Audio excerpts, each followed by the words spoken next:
আহারে আল্লাহ নবী যেদিন কাবাকে ফতেহ করলেন, আল্লাহর কাবা যেদিন বিজয় হয়ে গেল, ওই সময় আমার রাসূলুল্লাহ সাহাবা হুজুরদেরকে নিয়ে আল্লাহ পাকের কাবার ওখানে হাজির হয়ে রয়েছে।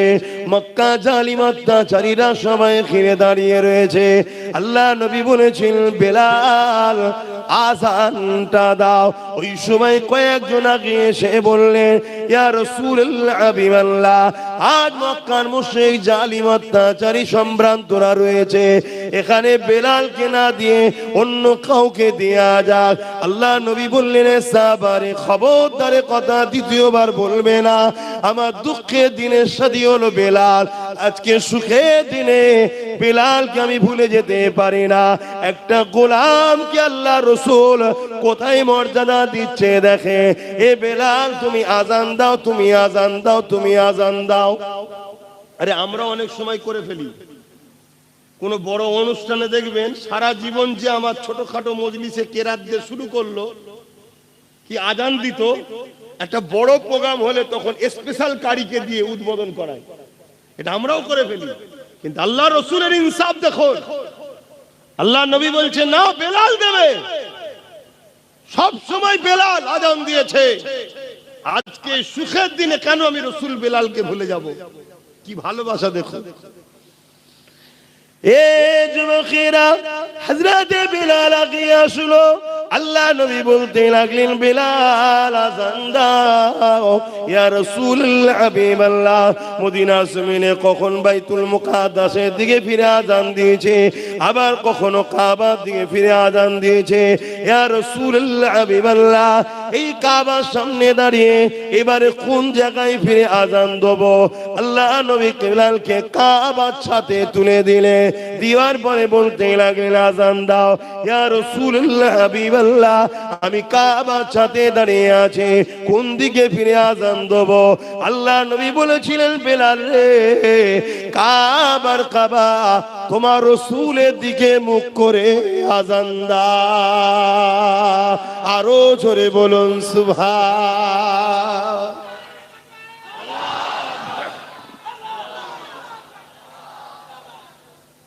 হাজার হাজার সব মক্কার ভিআইপিরা দাঁড়িয়ে দাঁড়িয়ে দেখছে, দেখে সব আলোচনা করছে যে মুহাম্মদ সাল্লাল্লাহু আলাইহি ওয়াসাল্লাম দেখ, একটা হাফসি দেশের কালো গোলামকে দিয়ে কাবার মাথায় তুলে আযান দিচ্ছে। আল্লাহর ঘরের মাথায় উঠে পড়েছে বেলাল হুজুর। কিসের বাদাউলতে? মুহাম্মদ সাল্লাল্লাহু আলাইহি ওয়াসাল্লামের গোলামির পাওয়ারে। জোরে বলুন সুবহানাল্লাহ। এ যুবক, তোমরা আমার নবীর গোলাম হয়ে যাও। আল্লাহ তোমাকে কোথা থেকে কোথা নিয়ে যাবে তুমি ভাবতে পারবে না। এমন কোন রাত যেন তোমার না যায় নবীর উপরে দরুদ পড়ে তুমি ঘুমাচ্ছ না। মনে থাকবে তো? যখনই একা হবে তুমি মিস করো, স্মরণ করো তোমার নবীর কথা। যাহারে সারা জীবন নবী আমার আমাদের জন্য কেঁদেছে, আজও নবী আমার রওজা মোবারকে আমার আপনার জন্য কাঁদতেছে। এইভাবে তুমি স্মরণ করো, আল্লাহ নবী আমাদেরকে কত পিয়ার করেছে, আল্লাহ নবী আমাদেরকে কত ভালোবেসেছে, সারা জীবন নবী আমাদের জন্য কেঁদেছে।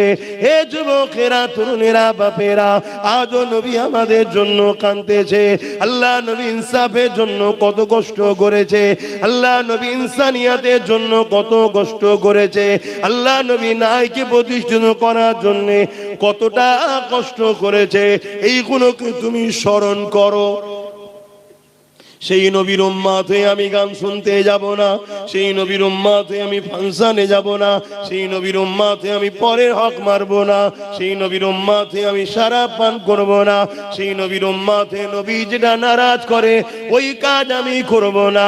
আমার নবীর দুশমন যারা, তাদের সঙ্গে আমরা দলও করব না। এইভাবে নিজেকে নিজে বুঝাও, নিজেকে নিজে পরিবর্তন করো যে আমার উচিত নবীর দ্বীনের প্রতিষ্ঠার, মসজিদ, মাদ্রাসা, কবরস্থান, ঈদগাহ, ওয়াকফকে বাঁচানো। তা না করে যে মিটাতে চাইছে তাদের সঙ্গে সাথ দিতে পারবো না। এইভাবে নিজেকে নিজে বোঝাও, শুধু পরিবর্তন হবে তা নয়। এই যুবক যুবকেরা তরুণেরা, আল্লাহ পাক তোমাকে একটা রুহানি ক্ষমতা দেবে, ইমানি ক্ষমতা দেবে। আজকে যে তোমার উপরে জুলুম করছে, মনে রেখে দিও কাল তোমাকে সে দেখে ভয় খেয়ে অন্য দিক দিয়ে ঘুরে ঘুরে যেতে থাকবে। কত সমালোচনা হয় না আমাকে নিয়ে, কি হয় না হয় না? অনেক জায়গায় বললে গ্রামে ঢুকতে দেবো না, অনেক জায়গায় বলে পাল্লা কেটে নেবো, অনেক জায়গায় বলে হাত কেটে দেবো। কোনোদিন শুনেছেন আমি আসার পরে কোনো মায়ের বেটা সামনে এসে আমার সঙ্গে ঝগড়া করে? এটা আমার কোনো কৃতিত্ব নয়, এসব ওইখান থেকে চলছে, মদিনা থেকে। শুনছেন কি বলছি? এটা তোমাকে বোঝাবার জন্য বললাম, আল্লাহ মাফ করুক, যাতে তোমরা দেখে বোঝো। জাগো যুবকরা, নবীর হও, নবীর হও। আল্লাহ তোমাদেরকে শ্রেষ্ঠ উম্মত করলো, শ্রেষ্ঠ জাতি করে পাঠালো, উম্মতে মুহাম্মাদির ঘরে পাঠালো। কত নিয়ামত আল্লাহ ঘরে পাঠিয়েছে, মদ খাবার জন্য, হারাম খাবার জন্য, সুদ খাবার জন্য, এতিম গরিবের মাল ছেড়ে খাবার জন্য পাঠিয়েছে আল্লাহ। তোমাকে আমাকে আল্লাহ শ্রেষ্ঠ উম্মত করলো দুনিয়ার বেঈমান, চোর, ডাকাত, খুনি নেতাদের ঝান্ডা ধরে ঘোরার জন্য। এগুলো বোঝো যুবক, ওজন উড়াতে এসে তোমার জুতো ঘোরাবার উপযুক্ত নয়। তোমাকে আল্লাহ যে নিয়ামত করেছে, যে ঘরে পাঠিয়েছে, ওই চোর, জালিম, বদমাই নেতাগুলো তোমার জুতোটাকে পরিয়ে দিবার উপযুক্ত তারা নয়। আজকে তুমি তাদের কাছে হাতের পুতুল হয়ে গোলাম হয়ে গেলে একটাই কারণে, তুমি রসুল ছেড়ে দিয়েছো। তোমার নবী কি চায় আর তুমি করছো কি? বোঝো, ভাবো। অথচ আজও তোমার নবী রওজা মুবারকে তোমার আমার জন্য কাঁদছে। তোমার কি আর বড় মনে পড়ে না সেই নবীর কথা, যে আমি ভালো কাজ দিয়েছি, হয়তো হালকা বসে করে উঠতে পারিনি, কমসে কম আমার নবীর দিনের ক্ষতি করব না। কিন্তু আজ আমরা ক্ষতিকারক হয়ে গেলাম। তো আমাদের জন্যই তো জালিমরা ক্ষমতায় আসে, আর আমাদের জন্যই তো জালিমরা আজকে ইসলামকে ক্ষমতার জোরে মিটাবার চেষ্টা করছে। কথা কি ভুল বলছি? অথচ সারা জীবন নবী আমার তোমার আমার জন্য কেঁদেছে। আজ রওজা মুবারকে রাসূলুল্লাহ কাঁদতেছে। এ যুবক শুনে রেখে দাও, যেদিন আল্লাহ পাক কিয়ামত ঘোষণা করে দেবে, হযরত জিবরাইল আলাইহিস সালাম কে আল্লাহ পাঠাবে। এ জিবরাইল, দুনিয়া জমিনে গিয়ে আমার হাবিবকে যে উঠিয়ে নিয়ে আসো। হযরত জিবরাইল আলাইহিস সালাম দুনিয়া জমিনে চলে আসবে, তাম পৃথিবী থেকে তন্ন তন্ন করে খুঁজবে, কারণ এই জমিনের উপরে গাছপালা থাকবে না, এই জমিনের উপরে ঘরবাড়ি থাকবে না, কেননা কুল্লু মান আলাইহা ফান, আল্লাহ পাক সব ফানা করে দেবে। এ আমার রাসূলুল্লাহ কোন জায়গায় রয়েছে? হযরত জিবরাইল আলাইহিস সালাম খুঁজে পাবে না, আল্লাহ পাককে জমিন থেকে আওয়াজ দিতে লাগবে, ও রব্বি আল্লাহ পাক, আপনার হাবিব কোথায় রয়েছে? আমি জিবরাইল খুঁজে পাচ্ছি না। আল্লাহ পাক বলতে লাগবে, জিবরাইল রে, দুনিয়া জমিনে কান লাগিয়ে লাগিয়ে শোনো, যে জায়গা থেকে দেখবে কান্নার আওয়াজ আসছে, ওই জায়গাতে আমার হাবিব তিনার গুনাহগার উম্মত উম্মতিদের নাজাতের জন্য কাঁদতেছে। আরো জোরে বলুন সুবহান। একবারও কি তোমার চোখ দিয়ে সেই নবীর জন্য পানি পড়েছে? একবারও কি তোমার দিল বলেছে যুবক, যে আমার নবী এই ইসলামের জন্য মার খেয়েছে, আমার নবী এই মসজিদ মাদ্রাসার জন্য মার খেয়েছে, আজকে সেই মসজিদ মাদ্রাসা মিটাবার আসামি আমরা? আমরা এই যে সরকারকে জিতালাম, সে সরকার আজকে মসজিদ মাদ্রাসার সঙ্গে গাদ্দারি করলো না? করলো না? একবারও কি তোমার কথা মনে পড়েছে যে আমার রাসূল পাহাড়ে গিয়ে গাছের পাতা ফলমূল খেয়ে জীবন ধারণ করেছে? তোমার দিলে যদি নবীর প্রেম না থাকে, ইশক না থাকে, কিসের তুমি ঈমানদার, কিসের তুমি মুসলমান? ঈমান কাকে বলে? ঈমান হলো নবীর প্রেম ও মোহাব্বত, আদবের নাম। জোরে বলুন সুবহানাল্লাহ। এই যে গাছ দেখছো, এই গাছের ডাল, পাতা, ফল, মূল, এগুলো হলো আমল নামা, রোজা, দাড়ি, টুপি, হজ, যাকাত। আর এই গাছের মাটির তলায় যেটা আছে মূল, ওটা হলো ঈমান। বুঝাবার জন্য বলছি, যেমন মাটির তলায় আছে আমাদেরও ভেতরে গোপনে থাকে। আর নামাজ রোজা দাড়ি টুপিটা হলো এই ডালপালা গুলো। ডালপালা একেবারে শেষ হয়ে যাবে যদি মূলটা শেষ হয়ে যায়। আর এখন ডালপালা কম, যদি মূল ঠিক থাকে কালকে আবার নামাজি হাজি রোজা সব হয়ে আল্লাহ কারে জান্নাতে যাবে।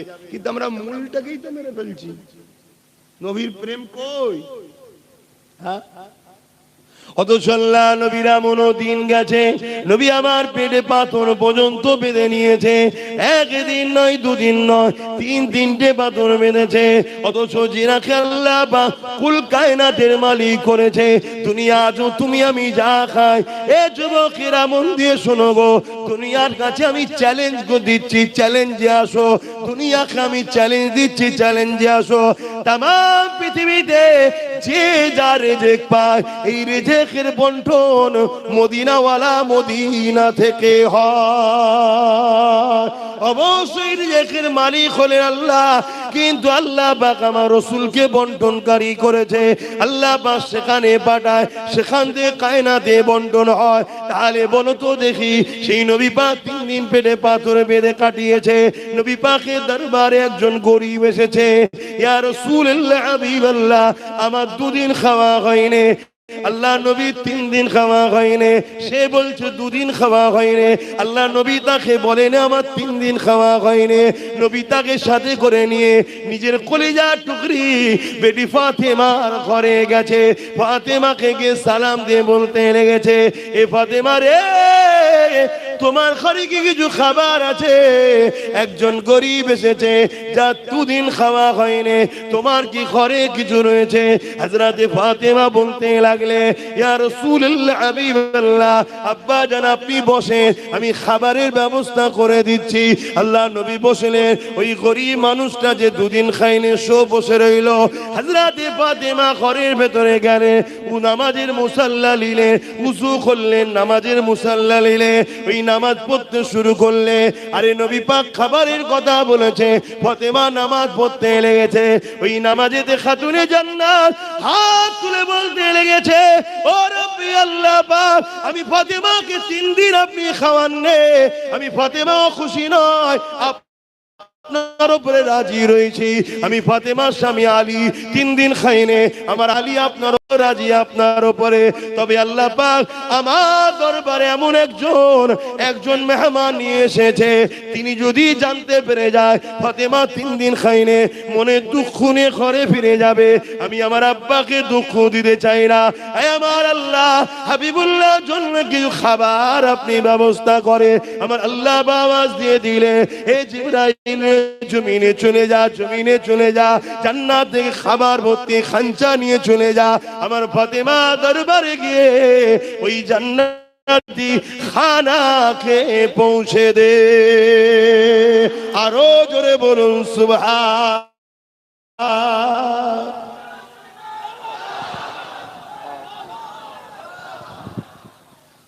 আমাদের কারো বাড়ি আছে যে একদিন খাওয়ায় না? একটা কেউ হাত তুলে বলুন যে একদিন খাওয়ায়। অথচ আমার বললো না যে ইসলাম বিদ্বেষীরা আমাকে 1000-1500 ফ্রিতে ভিক্ষা দিচ্ছে কেন? একবারও ভাবেন? ভেবেছে কি?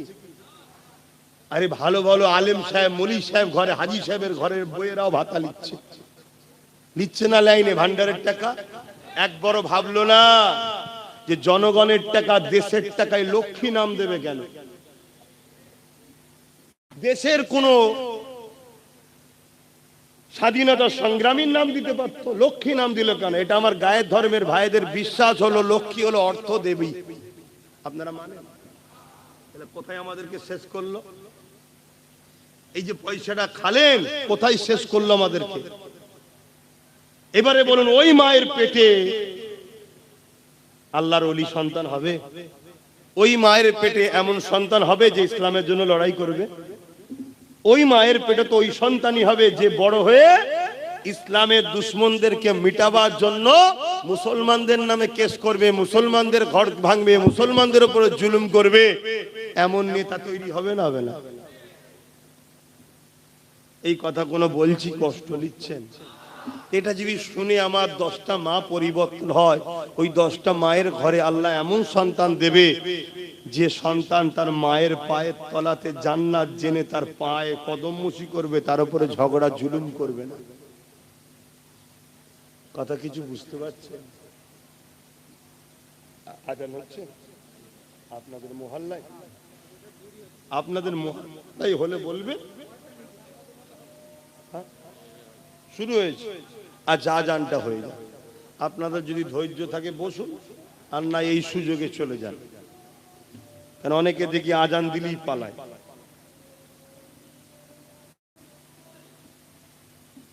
সাড়ে 7টা।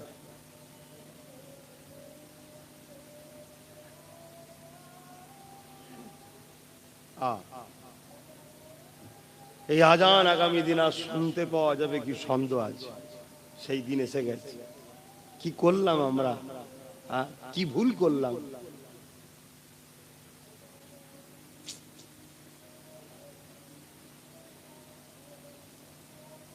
সাল্লাল্লাহু আলাইহি ওয়াসাল্লাম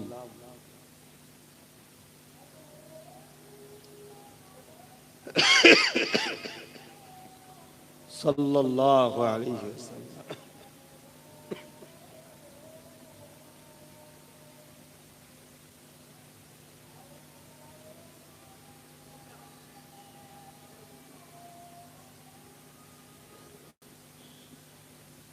লা হাওলা ওয়ালা কুওয়াতা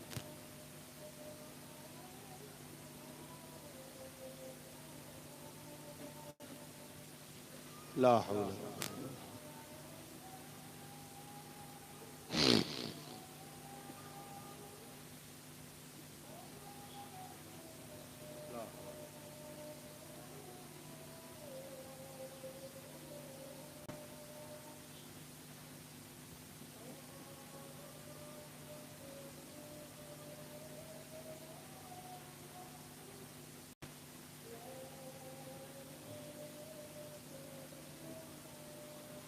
اللهم رب هذه الدعوة التامة والصلوات القائمات محمد الوسيلة الفضيلة الدرجة ربي وصفه مقام محمود الذي وعدته إنك لا إله إلا أنت. درود الشريف اللهم صل على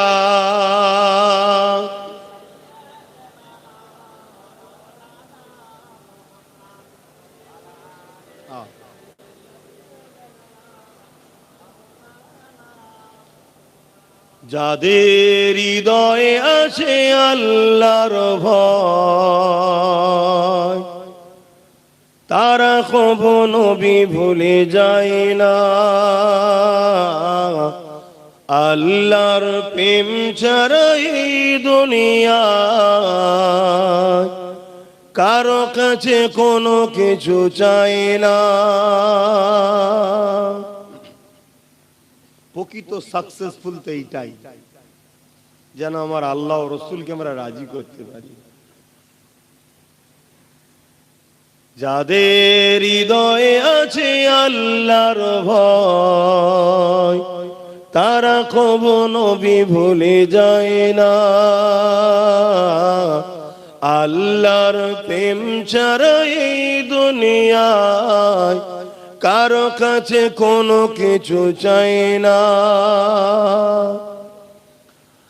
রাতের আধারে যারা সিজদাতে রয়, দু চোখের স্রোতে নদী যেন বয়।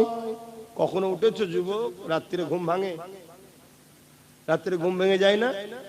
ফাঁকে যেতে হয়, ঘুম ভেঙে যায় তো।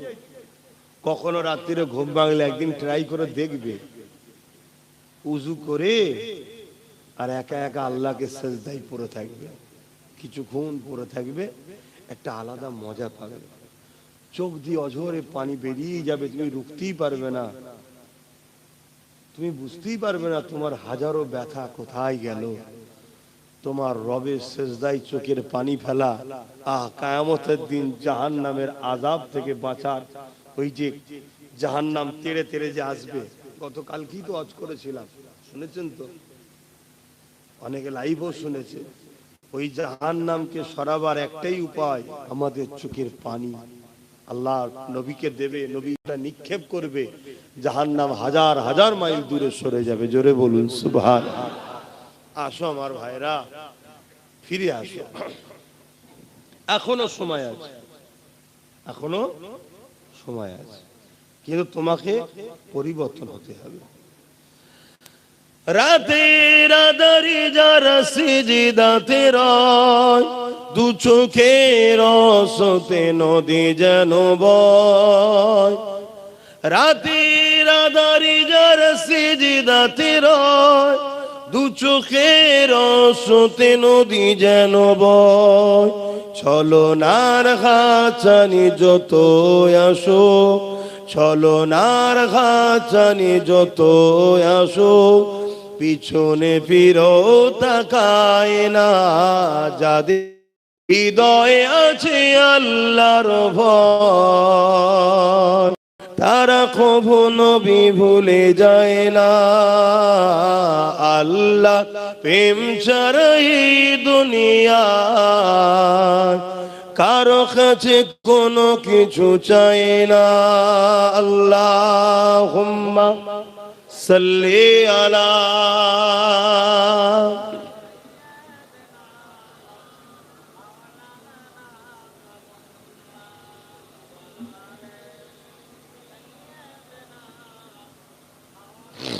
এই ভাই, তুমি ওখানে কি করছো? কিছুদিন আগে দেখলে তো এক প্যাটিসালাকে মেরেছে। আমরা মারার ধর্মের লোক নয়, মারতে বলবো না। জানি তুমি গরিব মানুষ, কাজ নেই, খেটে খাচ্ছ, কিন্তু আমার মাইন্ডটা তোমার দিকে চলে যাচ্ছে। তুমি পিছন দিকে যাও ভাই, পেটের জ্বালায় এসেছো জানি, কিন্তু পিছনে কারবার করো। শুনছেন তো? হ্যাঁ, কেন আমার মাইন্ডটা ওই দিকে চলে যাচ্ছে। আর এটাও একটা আদবের খেলাফ হবে। আমি কিছু কথা বলবো, কেউ ওর দিকে ব্যস্ত থাকবে, কথাটা না শুনে ইসলামের গুনাহগার হবে। কিন্তু গরিব মানুষ, আমার ওর পেটের তো লাথি মারলে হবে না, কোথা পাবে? তবুও তো চুরি না করে, নেতাদের মতো চোর না হয়ে ও কমসে কম বাদাম বিক্রি করে খাচ্ছে।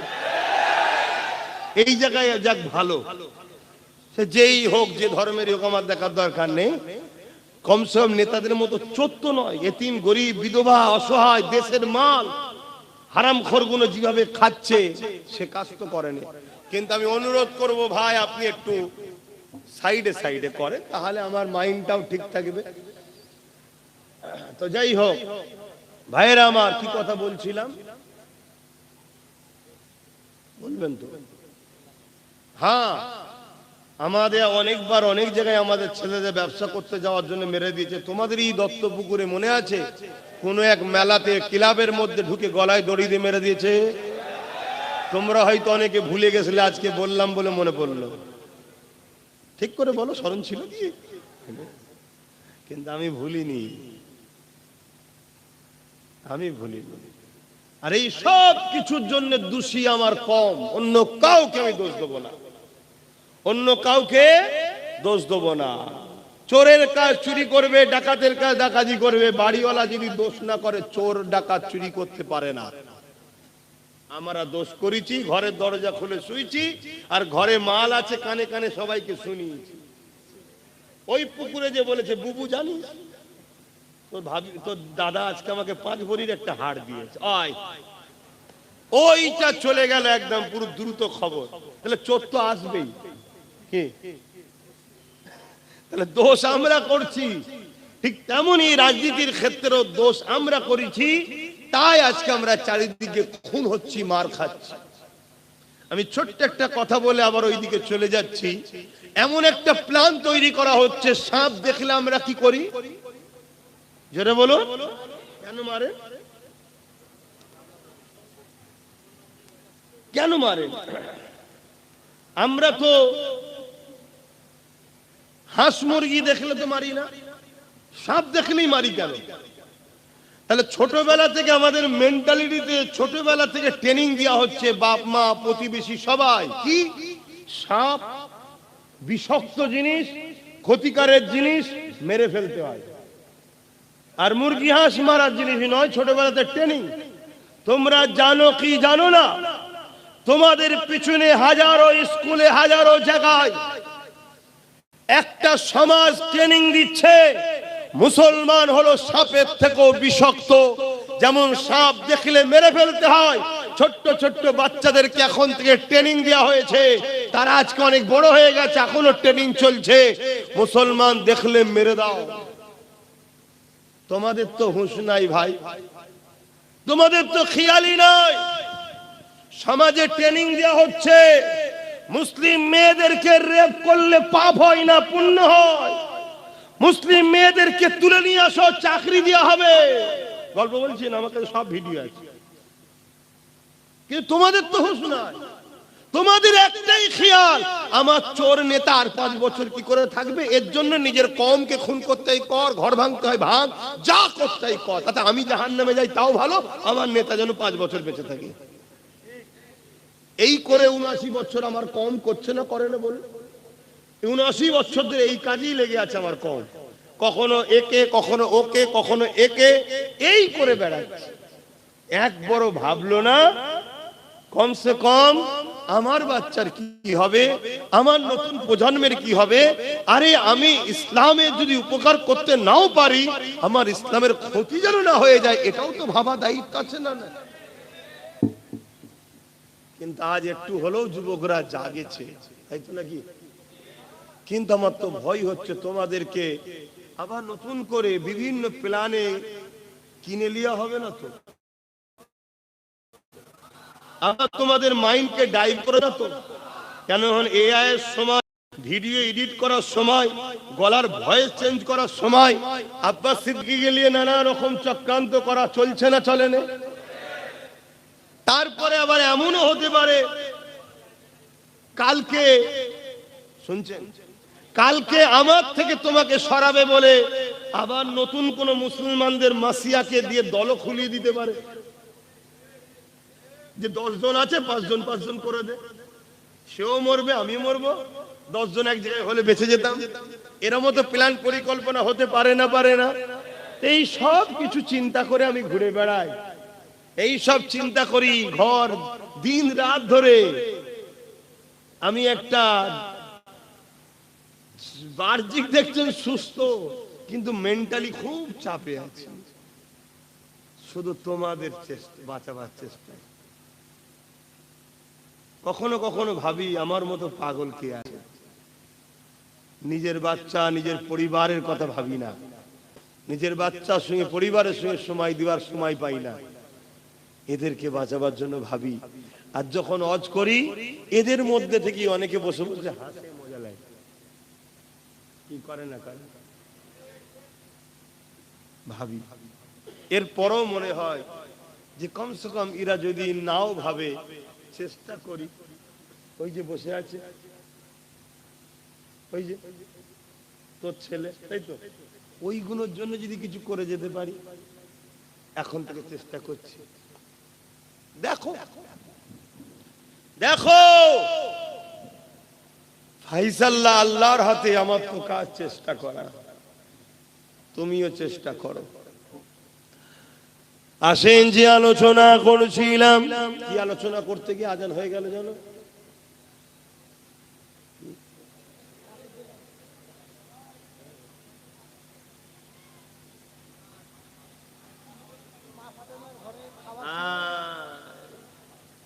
তাহলে বলো কতজন কত দিকে চলে গেলে। হযরত আম্মা খাতুনে জান্নাত ফাতিমা আয-জাহরা রাদিয়াল্লাহু তাআলা আনহা, তিনি সিজদায় পড়ে যে খাবার চাইলেন আল্লাহর কাছে, আল্লাহ বা জিবরাইলকে দিয়ে খান যাবত দিয়ে দিল। এখানে প্রশ্ন হলো এই জায়গায়, আরে দোলজানে সুলতান নবী মুহাম্মদ রাসূলুল্লাহ, তিনিও 3 দিন খাননে পেটে 3টে পাথর বেঁধে রেখেছে, উম্মত উম্মত উম্মত উম্মত করে কেঁদে কাটাচ্ছে, উম্মতের নাজাতের জন্য কাঁদতেছে। এ যুবকেরা, রাসূলুল্লাহ কলিজা টুকরি খাতুনে জান্নাত ফাতিমা আয-জাহরা রাদিয়াল্লাহু তাআলা আনহা, তিনিও 3 দিন খায়নি। মাওলা আলী শেরে খোদা 3 দিন খায়নি। ইমামে হাসান হোসেন তিনারা তখন ছোট ছোট ছিলেন, তিনারাও 3 কোনদিন খাইনি। একবার ভাবো, আল্লাহ তোমার আমার কারো অভাব দেয়নি, কিন্তু এরপরও সামান্য ভিক্ষা পেলে আমার বাপ ভাই মা বোনেরা একবারও ভাবার সময় নেই এই টাকাটা ভিক্ষা আসছে কোথা থেকে। মদের টাকা নয় তো, একবারও ভাবি। এই তো বললো, যেটা বললো কোনটা মহল্লার আছেন কোন হচ্ছে এখন, তাহলে মহল্লার হক আদায় করে। মাইকটা বন্ধ করো, বন্ধ করতেছ। হ্যাঁ, মহল্লার হক আদায় করতে হবে। কেন? আগেকার সময় মুখে আজান হতো, এখন লাউড স্পিকার হচ্ছে অনেক দূরে। ইফতারির সময় নিজের মহল্লাটাকেই খেয়াল করা হয়, সেহরির সময় নিজের মহল্লাটা খেয়াল করা হয়, খাবার সময় নিজের মহল্লাটা লোভ, আর সেহরির সময় ওইখানটা দেরি করে দেয়, ওটা লোভ হবে নাকি? এরকমও চালাক লোক আছে। হ্যাঁ, যে বন্ধ করে দিন, হ্যাঁ বন্ধ করে দিন। ভুল বুঝছেন না তো? কেন এখন সব বড় বড় মুফতি সাহেব আপনারা, কেন এক হুজুরের খুশি আপনারা নয়, এক মৌলী সাহেবের খুশি নয়। শোনো, আমাদের ইমাম কটা? ভুল বুঝবেন আমাকে, আমাদের ইমাম কটা? চারটে। কটা ইমাম? হানাফি, সাফি, মালিকি, হাম্বলি, চারটে ইমাম আমাদের। ভালোবাসেন কটাকে? জোরে বলুন। সম্মান করেন কজনকে? হক কটা?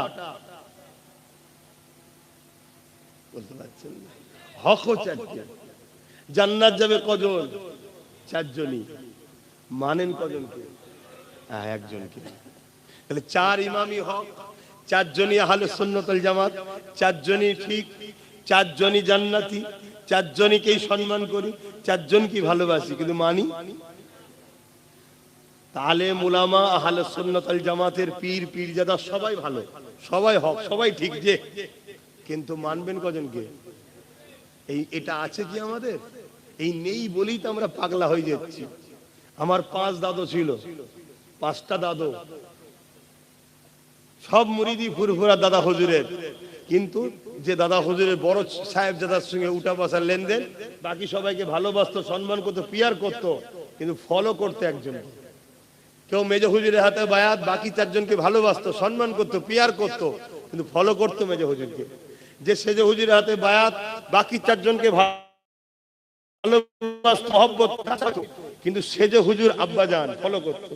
যে হুজুরের কাছে বায়াত হয়েছে সে হুজুরকে ফলো করতো, বাকি সবাইকে সম্মান ভালোবাসতো। যে ছোট হুজুরের বায়াত, ছোট হুজুরকে ফলো করতো, বাকি সবাইকে সম্মান ভালোবাসতো। আরে মন তো একটা, কজনকে খুশি করবেন? একজন বলছে ডান দিকে যে, একজন বলছে বাঁ দিকে যে, আপনি তো মুরিদ পাগলা হয়ে যাবেন। তো সম্মান সবাইকে করব, কিন্তু মানবো একজনের কথা। এটা হবে তবে আপনার জন্য বাঁচার সুবিধা। আমার কথায় কষ্ট নিলে? এটা নীতির কথা বলছি, শরিয়াতের কথা বলছি, তাতে হিংসা করার কিছু নেই, আর রাগ করারও তো কিছু নেই। কথা বুঝে আসছে তো? হযরতে খাতুনে জান্নাত হুজুরের কথা বলছিলাম। তিনি ওই খাঞ্চা পাঠালেন হুজুরের খেদমত আমার নবীর কাছে। আল্লাহর নবী যেই খাবারটা নিয়েছে, জান্নাত তৈরি যার জন্য, জান্নাত তৈরি যার নূর থেকে, তিনি কি চিনতে পারবে না খানা কোথা থেকে এসেছে? যেই খানা নিয়েছে, আবার খানা থালে, খাবারটা ফুলটা হোক যাই হোক, খাদ্যটা থালে রেখে দিয়ে ভেতরে এসেছে, ফাতেমা খাবার পেলে কোথা থেকে? চোখ ভরা পানি, আব্বা আমার ঘরে কিছু নাই, আল্লাহর কাছে হাত তুলেছি, আল্লাহ পাঠিয়েছে। জোরে বলুন সুবহানাল্লাহ। আমাদের বাড়ির কেউ বিপদে পড়লে আল্লাহর কাছে হাত তুললে আল্লাহ সাথ দেয়? বলবেন তো? 5 বছর 10 বছরও দোয়া করছে, হচ্ছে কেন? হযরতে হাসছো কেন? হাসার জিনিস কি? তাহলে হাসছো কেন? হযরতে মুসা আলাইহিস সালাম তুর পাহাড়ে যাচ্ছে, মন দিয়ে শোনো।